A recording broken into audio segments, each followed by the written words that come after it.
Magandang gabi, ako si Eva Manini para sa Balitang Ines. Isang nakakabahalang balita na ang tatlong magkakapatid na babae na pawang mga top students ng mataas na paaralan ng Biringan City o MPBC ay misteryosong nawawala. Huling nakita ang tatlo kahapon ng hapon paglabas ng kanilang paaralan at hindi na nakauwi pa. Doon kasama natin ang ina ng tatlong nawawalang magkapatid. My Tres Marias, hindi ko hahangarin na magkakaroon kayo ng mataas na marka ko.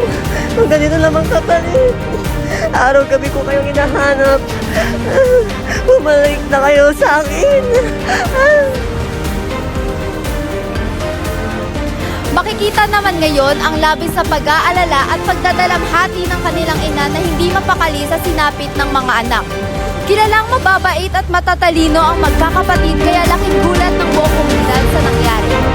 At kasalukuyan nang nire-review ng pulisya ang CCTV sa lugar at kung meron man kayong karagdagang impormasyon, agad na tumawag sa pinakamalapit na kusino o hotline number